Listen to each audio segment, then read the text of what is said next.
ప్రస్తుతం రాజమండ్రిలోని ఒక పాల కేంద్రం దగ్గర అయితే మనం ఉన్నాం. చూడొచ్చు, సాధారణంగా పాల కేంద్రం అంటే ఎలాంటి పరిస్థితులు ఉంటాయనేది అయితే ఒక చూపించే ప్రయత్నం. చూసుకున్నట్లయితే మనకి గేదెలు అలాగే ఆవులు కూడా రెండు ఈ పాల కేంద్రంలో అయితే ఉన్నాయి. అలాగే గేదె పాలతో పాటు ఆవు పాలను కూడా విక్రయిస్తూ ఉంటారు. దీనికి కావాల్సిన ఆహారం అంతా కూడా ఏదైతే చెరుకు గడ్డలు కావచ్చు ఇట్లాంటివన్నీ కూడా ఆహారంగా ఇస్తూ ఉంటారు. గడ్డి అలాగే పూర్తిగా చూసుకున్నట్లయితే ఒక హెల్దీ అట్మాస్ఫియర్లో పెంచుతూ ఉంటారు. అయితే ఇప్పుడు ప్రస్తుతం రాజమండ్రిలోని కల్తీ పాల కలకలం అయితే ఇప్పటికే ఇద్దరు ప్రాణాలు కోల్పోయిన పరిస్థితి, అనూరియా లాంటి వ్యాధులు వస్తున్న పరిస్థితుల నేపథ్యంలో అసలు పాల కేంద్రంలో కల్తీ జరిగే అవకాశం ఉందా, లేదంటే ఇప్పుడు సాధారణంగా రన్ అయ్యే పాల కేంద్రాలు ఎలా ఉంటాయి, వారికి ఎంత బయట నుంచి ఎంత కొంటారు, వారి దగ్గర ఎన్ని లీటర్ల పాలు వస్తాయి అనేది అయితే బిగ్ టీవీ ఒక పాల కేంద్రం దగ్గరికి వచ్చి దీని మీద అయితే ఒక రీసెర్చ్ చేసే ప్రయత్నం అయితే చేసింది. అయితే మనం చూసుకున్నట్లయితే రాజమండ్రిలో ఉన్న ఒక పాల కేంద్రం దగ్గర ప్రస్తుతం మనం ఉన్నాం. చూడొచ్చు, ఇదంతా కూడా వాటికి కావాల్సిన ఫుడ్ అంతా కూడా హెల్తీ ఫుడ్డే పెడతామంటూ కూడా చెప్తున్న పరిస్థితి కనిపిస్తుంది. అలాగే విధంగా బయట నుంచి తీసుకున్న పాలను కూడా వారు టెస్ట్ చేసి తీసుకుంటారని కూడా చెప్తున్న పరిస్థితి అయితే ఇక్కడ కనిపిస్తుంది.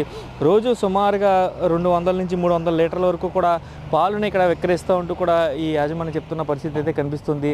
అయితే ఇప్పటికే కల్తీ పాల కలకలం రేపుతున్న నేపథ్యంలో అసలు ఒరిజినల్గా పాలు ఎలా ఉంటాయి, ఒక పాల కేంద్రంలో పాలని ఏ విధంగా టెస్ట్ చేస్తారు ఏంటి అనే దాని మీద అయితే ఇప్పుడు పూర్తిగా అయితే ఒకసారి చూసే ప్రయత్నం అయితే చేద్దాం. బాబాయ్, చెప్పండి, అసలు రోజుకి ఎన్ని లీటర్ల వ్యాపారం జరుగుద్ది మీకు? అసలు పాల కేంద్రం అంటే ఎలా రన్ అవుద్ది? మాకు రోజుకి 300 లీటర్ల వ్యాపారం జరుగుతుంది. 2 పూటలా కలిపి 300 లీటర్ల పాలు వ్యాపారం జరుగుతుంది. మావి అయితే 100 లీటర్ల పాలు మావి సొంతంగా ఉన్నాయి. గేదె పాలు 100 లీటర్లు ఉంటాయి. బయట రైతుల దగ్గర మనం పాలు పారాలున్న యజమానుల దగ్గర పాలు సేకరిస్తాం. వాళ్ళకి గిట్టుబాటు రేటు 70 రూపాయలు రైతు రేటు, 5 రూపాయలు ట్రాన్స్పోర్ట్ రేటు, 75 రూపాయల రేటు ఇస్తాం మనం. వాళ్ళు మనకి క్యానులతో తెచ్చి అందిస్తారు. తేగానే పాలు శుభ్రంగా వడకట్టుకుని కొలుసుకుని ఫ్యాట్ పెట్టుకుని బాగుంటే పాలు తీసుకుంటాం. హెల్దీగా మనకి 3 నెలలు అయిన గేదె పాలు అయితే 6 నుంచి 7, 6, 5 అలా వస్తాయి ఫ్యాట్. దానికి ఎస్ఎన్ఎఫ్లు గట్రా అన్నీ తగినట్టుగా ఉంటాయి. ఆ ఎస్ఎన్ఎఫ్లు గట్రా అన్నీ చూసుకుని బాగుంటే తీసుకుంటాం, లేకపోతే ఆ పాలు అక్కడితో ఆపేస్తాం. అంటే ఇప్పుడు సాధారణంగా మీరు టెస్ట్ చేసినప్పుడు ఒకవేళ కల్తీ పాలు ఎవరైనా తెస్తే మీకు ఖచ్చితంగా తెలుస్తుందా? తెలిసిపోద్దండి. దాంట్లో కల్తీ పాలు తెస్తే ఖచ్చితంగా పాల కేంద్రంలో గుర్తించవచ్చు అని అయితే చెప్తున్నారు బాబాయ్. చూడొచ్చు, దీనికి సంబంధించి ఫ్యాట్ మిషన్ ఉంటుంది. ఈ ఫ్యాట్ మిషన్ ద్వారా అయితే ఇది కల్తీ పాల ఒరిజినల్ పాల దేని పాలు అనేది ఈ మిషన్ ఈ యంత్రం ద్వారా తెలుసుకోవచ్చు అంటూ కూడా చెప్తున్నారు. బాబాయ్, చెప్పండి, ఇందులో వాల్యూస్ ఎలా చూస్తాం? వాల్యూస్ ఫ్యాట్స్ చూస్తాం, ఫస్ట్ ఎస్ఎన్ఎఫ్ చూస్తాం. ఓకే, ఈ డిఫెక్ట్ ఏమన్నా ఉందా లేదా అన్నది మనకి 20 నుంచి 30 దాకా ఉంటుంది. పాలు డిఫెక్ట్ ఉన్నది అది కూడా చెప్తుంది. ఓకే, ఇది ఎల్ అంటే లాక్టోమీటర్ మాట అండి. ఎల్ఆర్ దాని వేడి శాతం అన్నీ చెప్తుంది. ఇది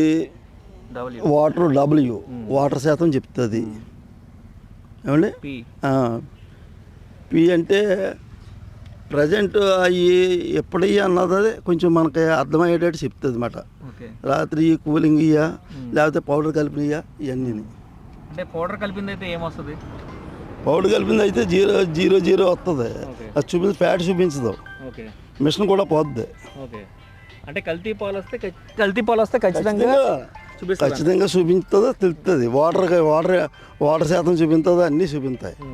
పాలు వేడి, పాల్లో ఉన్న డిఫెక్ట్లు ఏమైనా ఉంటే చెప్తుంది అన్నమాట. పర్సంటేజ్ ఎలా ఎంత ఉండాలి, ఎంత చేయాలని.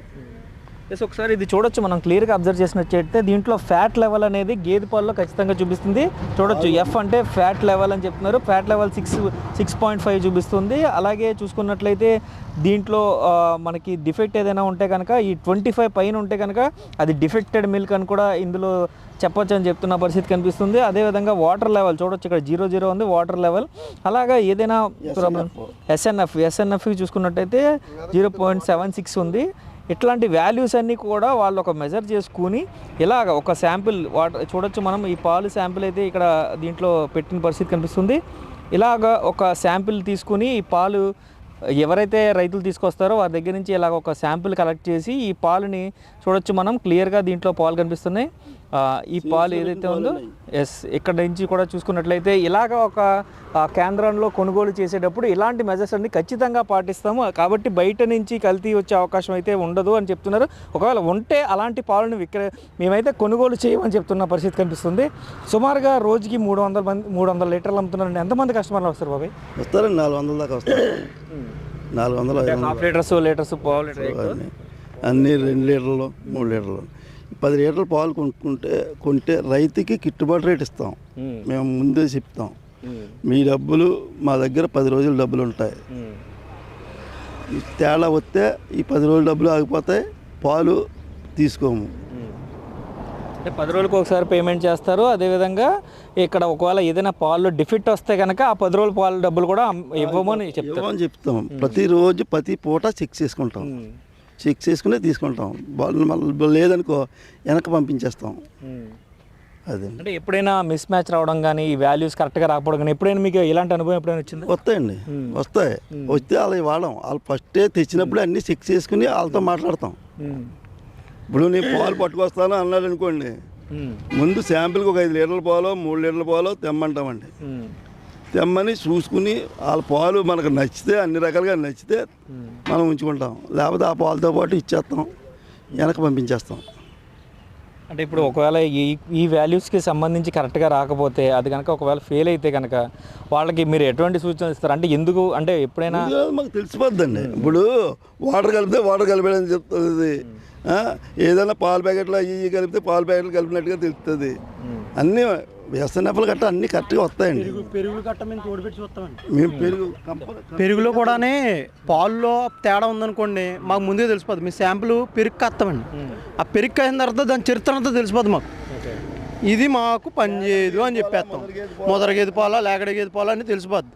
కల్తీ పాలు అనేది మేము ముందుగా గుర్తించగలం, ఎందుకంటే పాలలో మేము మునుగున్న వాళ్ళం కాబట్టి. అంటే ఇప్పుడు పాలు కాచినప్పుడు కానీ లేదా పెరుగు పెట్టినప్పుడు కానీ అంటే దాని క్వాంటిటీని బట్టి లేకపోతే ఎలా గెస్ చేస్తారు మీరు? గెస్ చేస్తాం ఏముందండి సార్, ఇప్పుడు లేగడ పాలు అయితే 1 నుంచి 10 రోజులు ఈయన దగ్గర నుంచి 1 నుంచి 10 రోజులు ఉన్న పాలు అయితే అవి పాలు పెరుగు జిగురు వస్తుంది, పైన మేగడ కట్టదు, తక్కువ కడుతుంది. పాలు నిలవ ఉంటే ఇరిగిపోతాయి. ఒక 2 రోజులు ఒక 3 గంటలు నిలవ ఉన్నాయనుకోండి, పాలు వెంటనే ఇరిగిపోతాయి. అదండి, పాలు ఇరగాలి కానీ 3.5 గంటలు ఉంటుంది మినిమం. బయట 3.5 గంటలు మినిమం ఉంటే కంపల్సరీ పాలు ఇరిగిపోతాయి. లైట్ వేడి తగలకూడదు అని అది జాగ్రత్తలో. 3 నెలల తర్వాత గేదె పాలు అయితే 5 నుంచి 6 తర్వాత దాకా వస్తాయి. ఈయన తర్వాత అది మేము పెరుగు కంపల్సరీ ప్రతి వాళ్ళే ఒక 1/2 లీటర్ పాలు తీసుకుని తోడెట్టుకుని ఓకే అనుకుంటేనే వాళ్ళకి ఎంట్రీ ఇచ్చేది, లేకపోతే ఇవ్వం. ఎలాంటి ఫుడ్ పెడతారు భయ్య మీ దగ్గర, మీ ఫామ్లో ఉన్న? నేను చెప్తాను కరెక్ట్గా. చొప్పండి, చొప్పేస్తాం, ఎండుగడ్డి వేస్తాం, అదిగో గడ్డి మెరక గడ్డి, మొక్కజొన్న, ఈ ఇంగ్లీష్ గడ్డి, ఈ గడ్డిలు వేస్తాం, ఇవన్నీ వేస్తాం. హార్లిక్స్ పొట్టు, వల్లబా కణికలు, తవుడు వేస్తాం మేము. అంటే ఇలాంటి ఫుడ్ పెట్టడం వల్ల బాగా దిగుమతి వస్తుందా మీకు పాలు? దిగుబడి చూసుకోమండి. ఆరోగ్యం, పాలు బాగుంటాం, పాలు బాగుంటాం చూసుకుంటాం. పాలు క్వాలిటీ, పాలు బాగున్నాయా లేదని ఫుడ్ని బట్టి కూడా ఓ స్మెల్ వస్తుంటాయి. అవి కూడా ఎప్పుడైనా నీటిలో వేసిన గడ్డి ఉందనుకోండి, నీటిలో గడ్డి వేసామనుకో కొంచెం అవి పాలు పలసగా ఉంటాయి. అప్పుడు రైతుకి చెప్పుకుంటాం, గడ్డి మారిందండి, దానా మారింది, అది మారింది, ఇది మారింది, మొత్తం దాన్ని తవుడు కంపల్సరీ వేస్తాం, మొక్కజొన్న పొట్టు పెడతాం, అన్నీ పెడతాం. అది ఇది చూసుకున్నట్లయితే పశువులు ఆరోగ్యంగా ఉంటే అది మంచి పాలు ఇస్తాయి, లేదంటే వారికి పెట్టే ఫుడ్ కూడా ఖచ్చితంగా మంచి ఫుడ్ పెట్టాలి అని కూడా చెప్తున్న పరిస్థితి కనిపిస్తుంది. అప్పుడు మాత్రమే ఆరోగ్యంగా ఉంటాయి. ఎంత ఆరోగ్యంగా ఉంటే అంత మంచి పాలు వస్తాయి. ఏదైనా ఒకవేళ కేంద్రానికి తీసుకొచ్చినప్పుడు టెస్ట్లో ఫెయిల్ అయితే కనుక ఆ పాలుని నిరాకరిస్తామని చెప్తున్నారు. 10 రోజులకు ఒకసారి అమౌంట్ ఇస్తాం కాబట్టి ఖచ్చితంగా ఒక్కరోజు ఆ టెస్ట్ ఫెయిల్ అయినా సరే 10 రోజులు డబ్బులు కూడా నిలిపివేసి ఇంత ఖచ్చితమైన వ్యాపారాన్ని చేస్తాం కాబట్టి కేంద్రానికి ఒక గుర్తింపు ఉంటుందంటూ కూడా చెప్తున్న పరిస్థితి అయితే ఇక్కడ కనిపిస్తుంది. కెమెరామెన్ రవితో శంకర్, బిగ్ టీవీ.